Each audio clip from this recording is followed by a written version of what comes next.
Saya mau tanya tentang ruqyah. Saya sudah ngikuti ruqyah 4 kali, tapi sampai sekarang belum bisa keluar juga jinnya.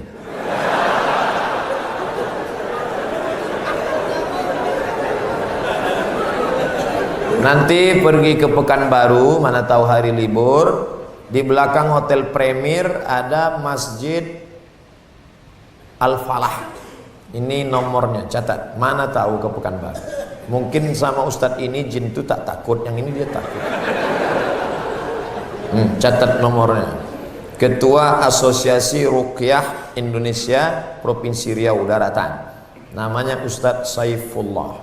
0812 768 9119. 0812 768 9119. Kalau emergensi 911. Kalau diganggu hantu 119. Datang ke sana. Jadi tak salah kita coba. Kalau siang namanya Ustadz Saifullah, kalau malam namanya Ustadz Zafrullah, di masjid yang sama. Mana tahu kebetulan ke Pekanbaru malam, datang ke masjid yang sama, namanya Ustadz Zafrullah. Ada orang 7 tahun nikah tak punya anak, diruqyah sama Ustadz Zafrullah, punya anak. Pas ditanya kenapa, rupanya ada jin yang menghalangi pertemuan antara sperma dengan sel telur, dihalanginya sehingga tak jumpa. Jangan. Dibacakan usir. Kata Ustadz Saifullah, ada pula bencong LGBT di ruqyah sehat. Ternyata yang masuk tuh jin bencong. Jadi saya tanya, Ustadz, jadi ada jin tuh bencong? Ada, kata dia. Itulah yang dimasuk ke dalam. Itu. Ustadz, udah di ruqyah 2-3 kali tetap juga sakit. Berarti tidak. Pemarah. Laki saya ini pemarah, Ustadz. Sudah di ruqyah 5 kali tak juga hilang marahnya. Berarti tak salah jin. Memang dia pengamuk.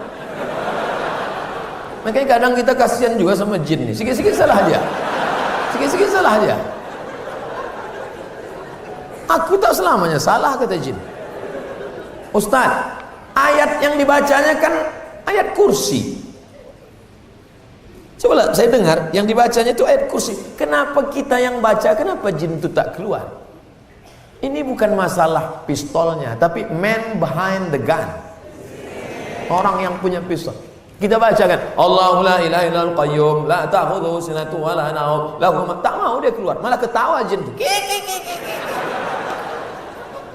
Ditanya, jin, kenapa kau tak mau keluar? Sesama hantu di dalam saling mengusir. Hantu ngusir hantu, mana mau?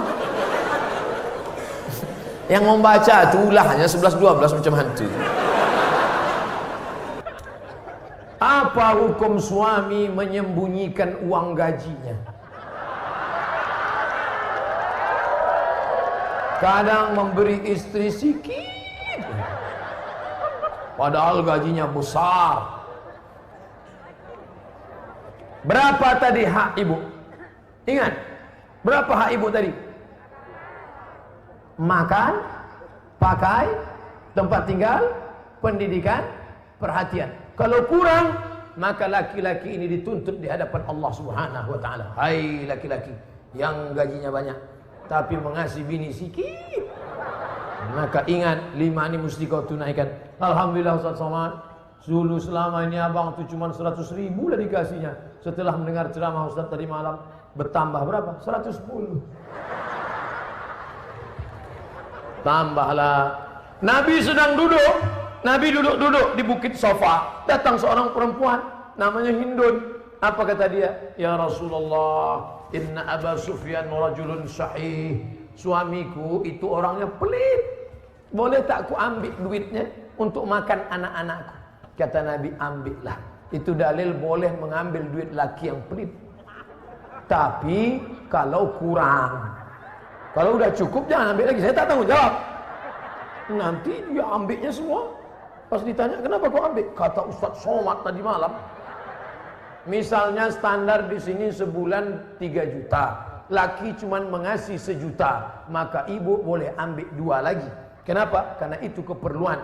Begitu dalam riwayat tentang Hindun mengadu Abu Sufyan rajulun syahid, pelit. Saya ingin bertanya Ustaz, bagaimana Islam memandang seorang yang mengagumi, mencintai pasangan orang lain?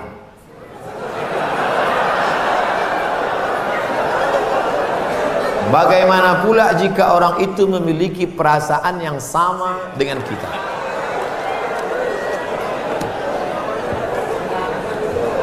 Hidup ini ada pilihan, ada keterpaksaan.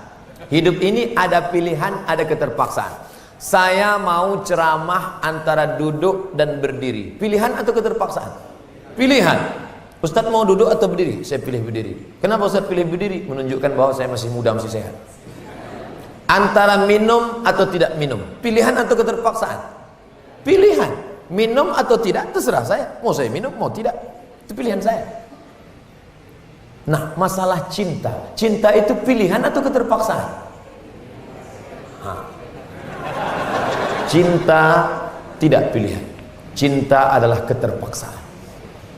Oleh sebab itu maka kadang kita tengok orang ganteng bininya buruk. Kenapa? Terpaksa. Cinta tak bisa memilih. Ketika dia rasional, dia tidak cinta. Maka ketika kita senang dengan orang, kadang kita pun tak tahu alasannya. Kenapa kita tiba-tiba senang dengan orang? Nah, cinta tidak bisa memilih. Ketika kita suka dengan orang, apakah kita berdosa? Tidak. Karena rasa itu ada tumbuh di dalam. Suka tidak berdosa. Ketika dia berubah menjadi action, baru berdosa. Suka kita dengan orang, tak dosa. Tapi ketika kita dekati, minta nomor HP-nya, baru dosa. Lalu cinta itu apa? Cinta kepada anak gadis orang belum menikah, kita bisa nikahi dia. Yang jadi masalah bagaimana kalau cinta sama bini orang? Oleh sebab itu maka rasa itu mesti dibuang, karena dia adalah bagian dari ujian. Ujian. Jangan dipeturutkan. Dipeturutkan, didekati, apalagi sekantor. Witing trisno jalaran suko kulino. Kita tumbuh hanya sering kena. Berawal dari 6. Pertama, nazratun, pandangan. Setelah lama memandang, fabtisamun, senyum. Setelah senyum, fasalamun, selamat pagi, good morning. Setelah salam, fakalamun, kerja di mana? Di BP, sekantor ya. Setelah fakalamun, famau'idun, janjian. Bisa ketemu kita nanti siang? Oke. Sukanya makan apa? Ayam panggang. Sana kalau gitu, iya. Faliqaun, pertemuan. Setelah pertemuan, bekerjalah setan, lalu kemudian makan bersama, makan siang. Apa kata orang Inggris? No free lunch. Tak ada makan siang yang gratis. Akhirnya terjadilah apa yang terjadi. Maka kalau ada bibit-bibit itu terasa di dalam, tekanlah dia, jangan lagi pandang, jangan diperturutkan. Itulah nilai jihad. Bukan jihad berdarah-darah melawan Belanda, tapi jihad hawa nafsu yang justru jauh lebih besar. Melawan meriam Belanda banyak orang tahan, meriam Belina payah. Bagaimana hukum kita sholat berjamaah di suatu lapangan, terus sopnya putus-putus? Mohon penjelasannya Pak Ustaz. Sawu sufuf, luruskan sop. Fa inna taswiyatas sufuf min tamamis sholah. Lurusnya sop bagian dari kesempurnaan.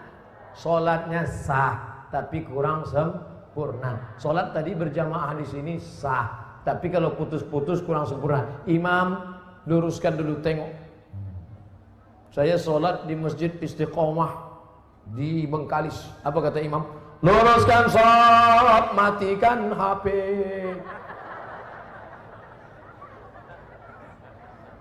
Ada pula di masjid lain, luruskan sholat, angkat kaki celana. Ada pula di masjid di Dumai lain lagi, luruskan sholat, simpan batu cincin.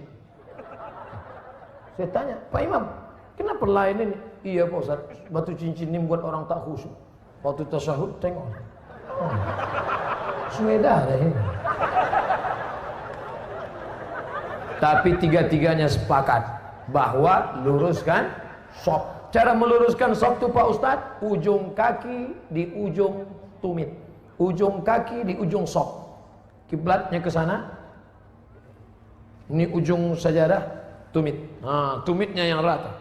Takut pula terlentang. Tumit. Jadi yang rata itu tumitnya. Adapun ujung kakinya ya tergantung kaki masing-masing kan? Kalau kakinya panjang, panjang. Kalau pendek, pendek. Mangkibun bimangkibin. Bahu rapat dengan bahu. Bahu bersentuh dengan bahu. Bersentuh dengan bahu. Saya kalau bahu saya disentuh orang, saya tak. Cuman kalau kaki kadang disentuh, geli kita. Nah, jadi kalau ada kawan, kita senggol kakinya sekali, dia geser, jangan disenggol lagi. Nanti asik ngurus kaki. Saya khawatirnya dia preman baru tobat. Begitu kita dipijakkannya, gitu. Bertinju kita di masjid. Kalau sampai kita bertinju di masjid, nanti yang ketawa yang tak ke masjid. Kenapa orang itu bertinju di masjid? Gara-gara kaki. Untung kita tak ke masjid. Lepak balak 6.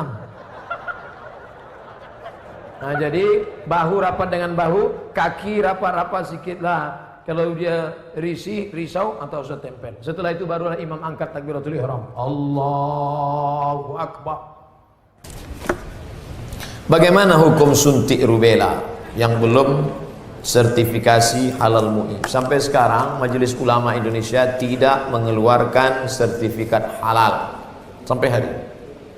Itu yang disampaikan oleh Sekjen MUI, Wakasekjen MUI, Kiai Haji Dr. Kiai Tengku Zulkarnain. Oleh sebab itu kalau ada yang memakai itu alasannya karena darurat. Karena kata dia kalau tidak disuntikkan ini anaknya sakit cacat, mati. Kita kalau dipilih antara dua, mati atau makan babi, pilih mana? Makan babi. Tak boleh pilih mati.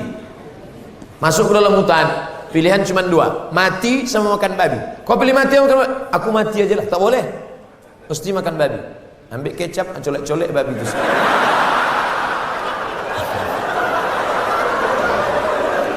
Tak boleh pilih mati. Nah, jadi kalau bapak ibu takut anak itu cacat, sakit, dipakainya hukum darurat itu. Ustadz Somad, saya tanya emak saya ini orang kampung. Mak, aku dulu waktu kecil ada disuntik cacar, suntik ini enggak. Kau dari kecil tak pernah disuntik. Asal datang dokter puskesmas, kularikan kau ke hutan. Sampai sekarang saya hidup, tak ada sakit. Pernah ada trapel ngajak saya umroh. Ustadz, kapan Ustadz ada kosong mau suntik? Kalau kalian mau berangkat, berangkat. Tapi aku terus terang tak bisa suntik. Kalau tak dapat visa Pak Ustadz, saya tak berangkat. Sampai hari H saya tak suntik. Tak bagaimana ceritanya mereka dapat visa, berangkat. Katanya kalau tak suntik, sakit, mati. Tak mati. Tapi ini tak bisa jadi hukum. Saya tak mati, yang mendoakan saya banyak. Nah, sebanyak ini mendoakan. Mana mumpan kuman-kuman virus-virus? Pak Ustadz, berdosa tak kita memarahi ibu? Alasannya ibu keluar rumah tak menggunakan hijab. Oh, tak boleh nak. Mentang-mentang kau sudah pengajian, lalu kau panggil emakmu, mak sini sebentar. Assalamualaikum warahmatullah, neraka jahanam. Bukan begitu caranya. Wa in jahadaka ala an tusyrika bima laysa laka bihi ilmun. Kalau emak bapakmu memaksamu untuk mempersekutukan aku, fala tuti'huma, jangan kau patuhi dia.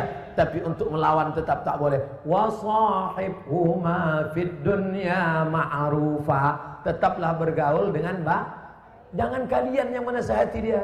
Datangi Pak Wan, datangi Pak Bupati, datangi Pak Wabu. Pak, bisa tak Bapak nasihati mak saya? Mak saya ini takut sama bapak. Panggil Pak Bupati, Bu sini. Ibu kenapa tak juga begitu? Iya Pak, insya Allah saya begitu. Gitu. Jadi mulutnya mulut mereka, pesannya dari kita. Jangan kita ngomong. Kita sebagai anak tidak pernah bersar di hadapan orang tua kita. Saya Abdul Somad LCMA, penceramah, tapi di depan mak saya, alah kau udah kecil. Ibu tak pernah melihat anaknya itu besar. Anak itu tetaplah anak kecil yang dulu dia gendong-gendong. Maka pakai lidah orang lain. Cari tokoh-tokoh adat, tokoh lembaga adat Melayu, nenek mama, tokoh masyarakat. Datuk, bisa tak Datuk nasihati? Nenek, bisa tak nasihati emak saya belum berjilbab? Aku pun tak berjilbab juga. Apa hukum orang yang mampu beli mobil tapi minyaknya pakai subsidi premium? Ini nyindir saya nampaknya. Janganlah main sindir-sindir. Kalau mau turun saya baru tanya langsung. Berat menjawabnya ini. Kita bandingkan dengan negara lain, bagaimana harga minyak, bagaimana hebatnya negeri kita, gemah ripah, loh jenawi, tongkat dan batu jadi tanaman, untayan zamrud, katulistiwa di bawah minyak, di atas minyak. Bagaimana nasib saudara kita di Anambas yang begitu kaya dan hebat, tapi 24 jam saya di sana, HP saya tak berbunyi sama sekali. Nah, ini kan luar biasa. Oleh sebab itu pengaturan minyak, subsidi segala macam, mudah-mudahan ke depan pemerintah lebih baik insyaallah.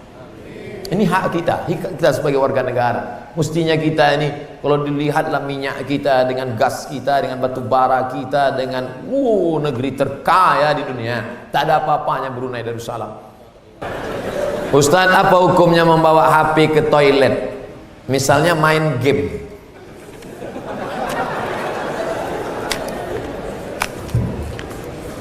Ada orang buang air besar sambil main game. La ilaha illallah Muhammadur Rasulullah. Fokus sajalah di satu pekerjaan.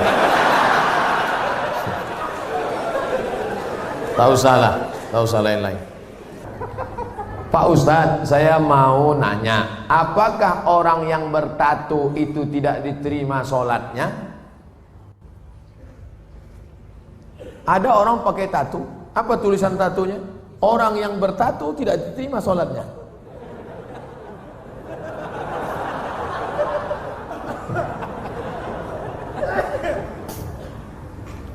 Tato adalah kahal. Kahal adalah celah yang dimasukkan ke dalam kulit dengan cara dilobangi, dimasukkan kahal. Itu tato zaman jadul.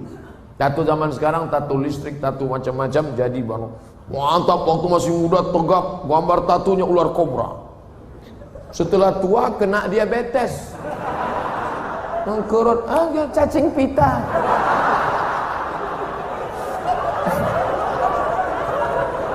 Sebelah kanan gambar burung gagak yang sedang ingin terbang menangkap serigala. Tiba-tiba karena sudah tua, kurus, keriput, gambar burung puyuh.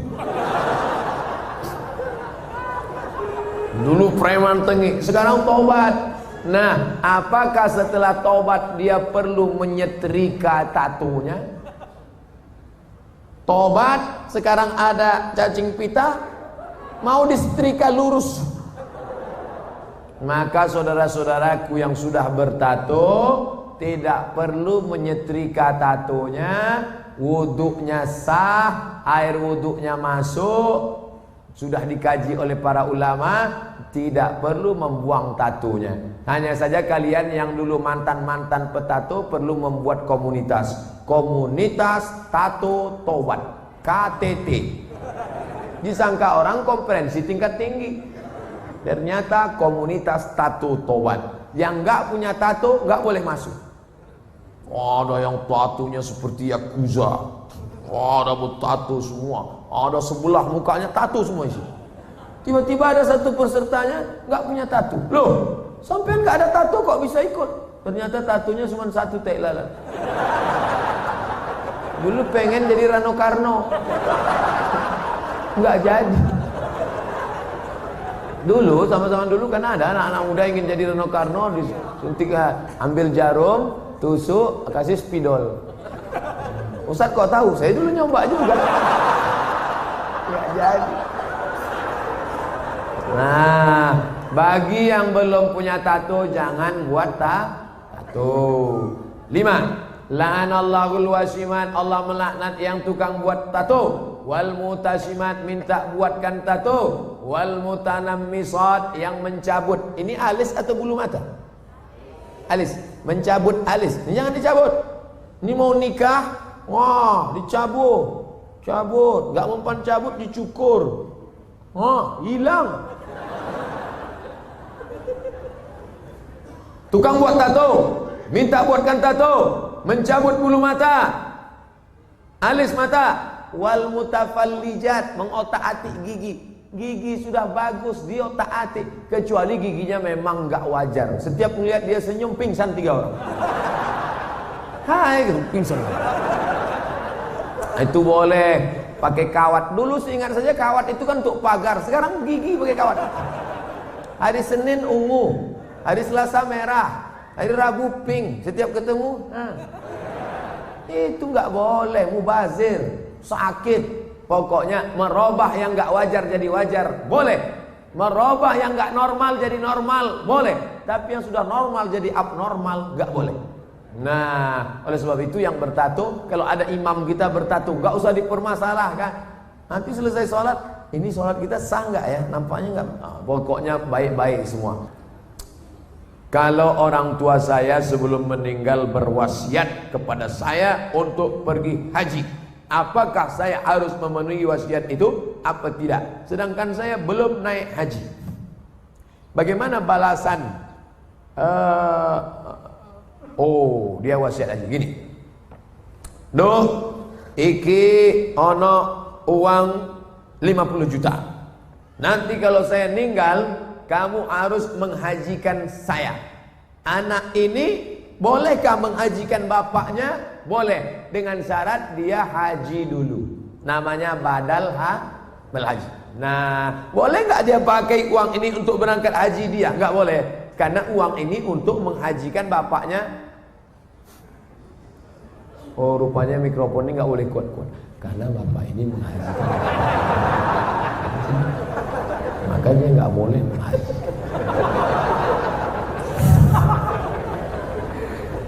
Jadi dia harus haji dulu, baru dia bisa menghajikan bapaknya. Dalilnya mana? Labbaik Allahumma subruma, labbaik Allahumma subruma. Aku menghajikan subruma, aku menghajikan subruma. Sampean kenes dulu. Come here for a moment. Sini sebentar. Kamu tadi menghajikan siapa? Menghajikan subruma. Subruma itu siapa? Sedulurku. Aku menghajikan subruma. Sampean wis haji apa ora? Urung. Haji dulu dirimu, baru hajikan orang lain. Nah, kebetulan nanti anaknya dapat uang, dia berangkat haji, bawa uang almarhum yang 50 juta tadi. Kebetulan nanti di Makkah ketemu mahasiswa dari Semarang, anak KSW, kekeluargaan Wali Songo. Di Mesir, kalau anak Jawa Tengah itu nama persatuannya KSW, kekeluargaan mahasiswa Wali Songo. Kalau kami anak Riau namanya KSMR, kelompok studi mahasiswa Riau. Ustaz kok tahu? Kami dulu tetangga di Kairo. Kami di atas anak Riau, di bawah anak KSW, kawan akrab. Nah, tanya dia, sampean dari mana? Dari Kairo, sedang haji ya? Iya, rumahnya di mana? Di Semarang. Oh, ketepatan, saya mau membadalkan haji bapak saya. Lihat dulu mana KTP-nya, betulkah belajar dari Al-Azhar? Jangan sampai ngaku-ngaku bohong. Lalu kemudian serahkan, ini badal haji untuk bapak saya, maka hajinya sah.